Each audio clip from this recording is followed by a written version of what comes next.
So what is nutrient density? Is it hard to achieve? How do we achieve it? How do we measure it? And how do we Doesn't define it? matter whether any one of these ways of assessing that a lot of people pay attention to don't connect to nutrition. What does connect to nutrition is the level of soil life, the level of life in the soil, the level of the function of the microbiome of the plant is what connects to the health, to the nutrient levels in the food. So now we're working on defining nutrient density. We're saying, okay, nutrients vary dramatically. We proved that. That variation connects to soil health. Prove that. Meters can be built that can test crops in real time. We've proved that. So, okay, the grand vision, like, can we save the world through,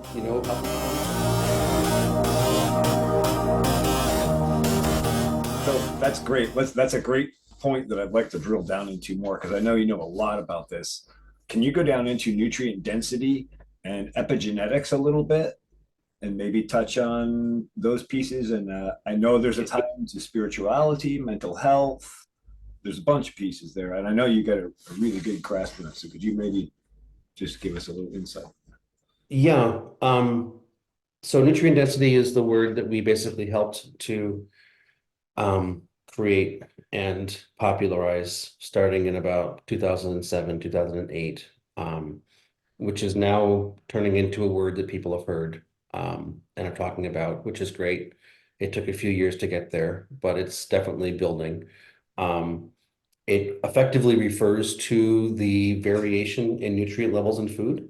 So, like I said, this carrot versus that carrot, not carrots versus wheat, but carrot versus carrot. And if you look at a bag of carrots in a grocery store, it'll say X amount of vitamin D, X amount of, whatever carbohydrates. And the implication there then is that all carrots are uniform, and that actually is entirely not true. So it's this unpacking the concept that like there's dramatic nutrient variation in food, and it connects to flavor and aroma and human health and soil health. And if we were to organize around that, as opposed to labels and can I call them dogmas like organic or regenerative or whatever, that are basically saying black and white, you are organic or you're not organic. Well, some organic food is grown in a way that is not really supporting a high level of life in the soil and is relatively low in nutrition. And some organic food is grown in a way that is supporting high levels of life in the soil and is high in nutrition. So they both don't use chemicals, but they don't correlate with Don't have better this nutrition, approach. right? So I like to use the example of religions and say, if someone's a Presbyterian, that doesn't necessarily mean they've got a meaningful relationship with the divine. Just because you're organic does not mean you're producing highly nutritious food. You can go to church and still be a, Horrible person. you know, there's some Muslims that are brilliantly, spiritual and some Muslims that aren't. And it's not about Muslims are good or Muslims are bad. It's about the people, the individual people, and it's about the individual farm and the individual carrot. It's not about like these big, like broad sweeping labels. So yeah, that's the concept is that we go beyond the labels, we go beyond the certification, we go beyond the binary, you are regenerative or not regenerative, you are organic or not organic. We go and we say, okay, let's imagine like it's a scale of 1 to 100. And we could figure out this carrot is, if we figure out what 1 and 100 are, then we can see whether this carrot's an 80 or that carrot's a 20.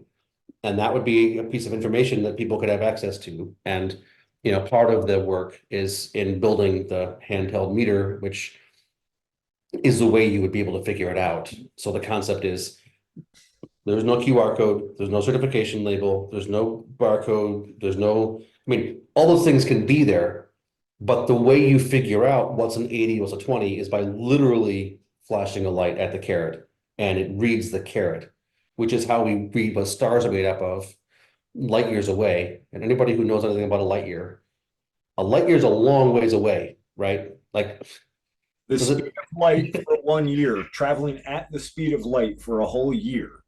That's a Speed of long. light is really fast. Go in one direction that fast for a year. That's 1 light year. That's a long ways. Yeah. With spectroscopy, we can read what stars are made up of millions of light years away. So we can take a picture of a star, we could call it 10 million light years away, take a picture of the light coming off of it. We can say, okay, this star is 51% hydrogen and 48% helium and blah, blah, blah, blah, blah. If we can do that, we should be able to flash out at a carrot, which is right in front of us.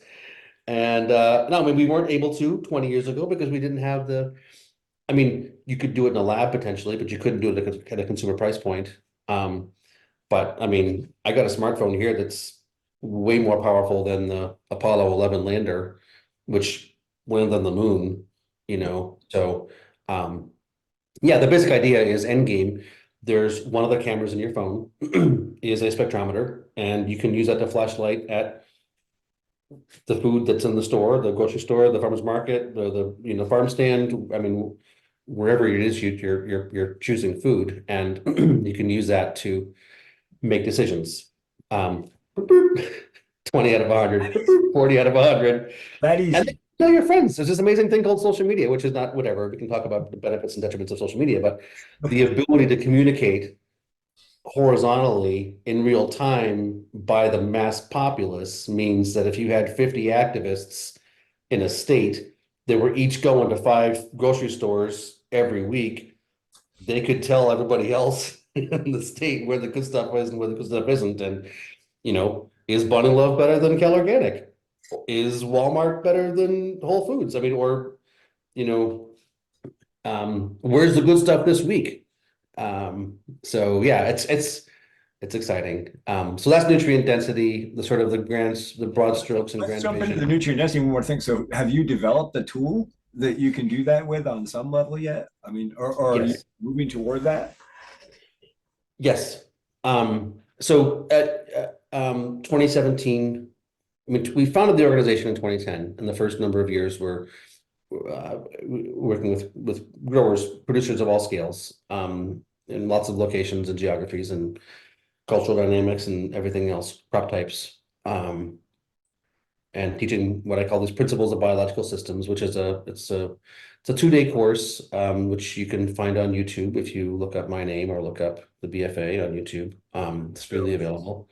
I call it my 12-hour stand-up show. So that, and then we also hosted conferences for a number of years where we brought in what we thought were the sort of the leading light, critical thinking, bright minds, inspired individual, not necessarily famous, but like, all right, who's like really cool, got something to offer. And we recorded all those and put those on YouTube as well. So we've got a whole like bunch of intellectual capital there, which most people don't know what's there and aren't accessing it. But for whatever it's worth, that was the first few years of the organization. And that at some point we said, okay, it sure looks like working with nature works across the board. It doesn't matter, north, south, white, black, rich, poor, US, global south, big scale, small scale, perennials, annuals, didn't really matter. These basic principles work. And so the thesis of like, we could actually have a major positive impact in the world is true. Now, how do we bring it to scale? And that's when we started the research, and that was 2017. And we basically had 3 questions we wanted to answer. One was, do nutrients vary dramatically in food? Because we sure think so, but if we go out to all the databases and all the scientists that are supposed to know about this, they're like, no, not really, maybe a couple percent, but not really. We're like, we think it's more than that. And then the second question was, if nutrients do vary, is that connection to soil health or not?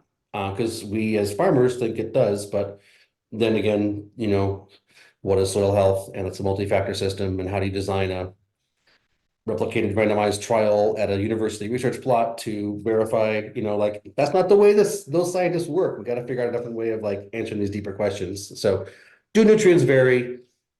If they do they connect to soil health? And then 3, is it possible to build a handheld meter that you can use to, at a consumer price point, flash a light at something at a carrot or zucchini and get a reading off of it?